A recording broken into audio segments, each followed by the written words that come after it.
Hello everyone, welcome to my YouTube channel, The Knowledge and Wisdom Simplified। आज हम इस video में जानेंगे कैसे हम अपना कॉमन सेंस यूज करते हुए स्टॉक मार्केट में अच्छे स्टॉक का चयन कर सकते हैं। इसके लिए हम बहुत ज़्यादा टेक्निकल चीज़ें नहीं जानेंगे, बहुत ज़्यादा इन डेप्थ फाइनेंस वाला नॉलेज नहीं जानने की कोशिश करेंगे। हम कॉमन सेंस लगा के जो सामान्य चीज़ें किसी कंपनी को चलाने के लिए होती है उसको यूज करते हुए अच्छा स्टॉक चुनने के लिए प्रयास करेंगे। तो आप सोचिए कि अगर कोई कंपनी किसी कंपनी को अच्छा चलना है, क्योंकि कंपनी अच्छी होगी तो उसका स्टॉक प्राइस बढ़ेगा, उसमें कॉरिलेशन होता है। तो किसी कंपनी को अगर हम चलाना चाहते हैं तो उसके लिए क्या क्या जरूरत होगी, कंपनी लंबे टाइम तक कैसे चल पाएगी। कंपनी लंबे टाइम तक चलेगी तो उसका शेयर मार्केट उसकी प्राइस बढ़ेगी। तो उसके लिए जो कंपनी हो उसका रेवेन्यू जो है लगातार बढ़ते रहना चाहिए।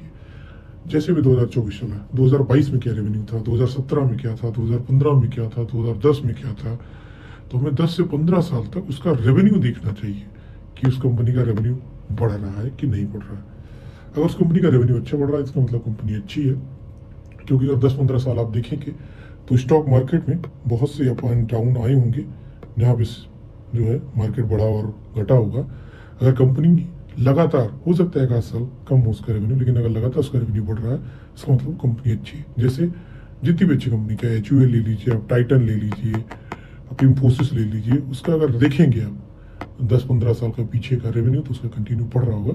तो कोई भी कंपनी आप सेलेक्ट करें तो पहले ये देखिए उसका रेवेन्यू कंटिन्यू बढ़ रहा है कि नहीं बढ़ रहा है। दूसरी चीज, अगर उसका रेवेन्यू बढ़ेगा ऑब्वियसली उसका प्रॉफिट बढ़ेगा। तो उस कंपनी का हमें ये देखना है 5, 10 और 15 क्या रहा है, कि 10-5 साल भी पहले उसका था, उससे पहले क्या प्रॉफिट था और भी क्या प्रॉफिट रहा है।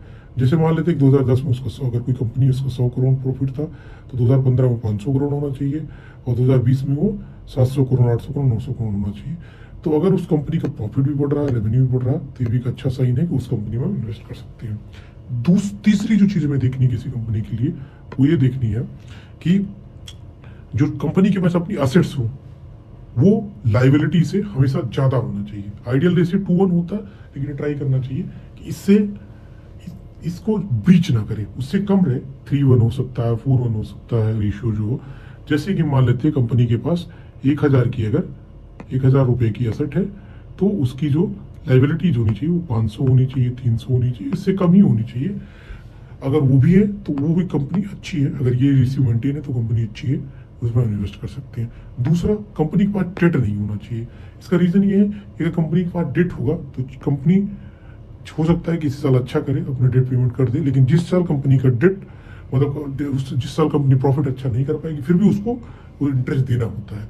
तो इसलिए हम ये हमें सुनिश्चित करना चाहिए जिस भी कंपनी में इन्वेस्ट करें वहां डेट कम होना चाहिए। और पांचवी जो चीज है वो ये है कि कंपनी के पास अपना स्ट्रॉन्ग मोट होना चाहिए। स्ट्रॉन्ग मोट का क्या मतलब होता है कि कंपनी के पास बहुत बड़ा हिंड्रेंस होना चाहिए अगर कोई कंपनी बिजनेस स्टार्ट करना चाहती है।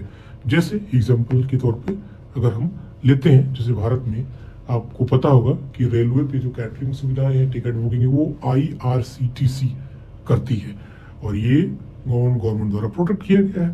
तो और भी कंपनी अगर स्टार्ट करना चाहेगी कि हम टिकटिंग करें, कैटरिंग करें, तो उसे गवर्नमेंट से परमिशन लेनी पड़ेगी। इसलिए IRCTC के पास एक स्ट्रॉन्ग मोट है जिससे कंपनी इसलिए इसको शुरू नहीं कर पाती। ऐसे एग्जांपल हम ले सकते हैं एप्पल कंपनी का, विदेशों की जो कंपनी है, गूगल है, उनके पास स्ट्रॉन्ग मोट है।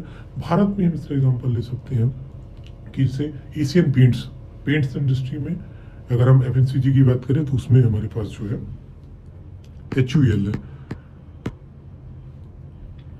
और छठी जो चीज है सबसे इंपॉर्टेंट है वो आती है ओनरशिप। जैसे कंपनी में जो ओनरशिप होनी चाहिए वो 50% से ज्यादा होनी चाहिए।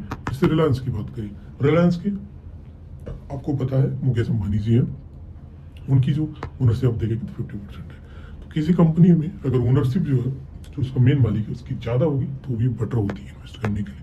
तो ये 500 चीज़ें अगर हम ध्यान रखेंगे तो आई होप कि एक अच्छा स्टॉक मार्केट से एक अच्छी कंपनी का चुनाव कर सकते हैं जो हमें प्रॉफिट दे सके। इसी के साथ मैं अपनी इस वीडियो को खत्म करना चाहूँगा। अगर आपको लगता है कि इसमें कुछ वैल्यू ऐड हुई तो प्लीज़ इस वीडियो को शेयर करें लोगों के साथ में, और हमारे चैनल को लाइक शेयर एंड सब्सक्राइब करें। धन्यवाद। आपका वैल्यूएबल समय देने के लिए बहुत बहुत आभार।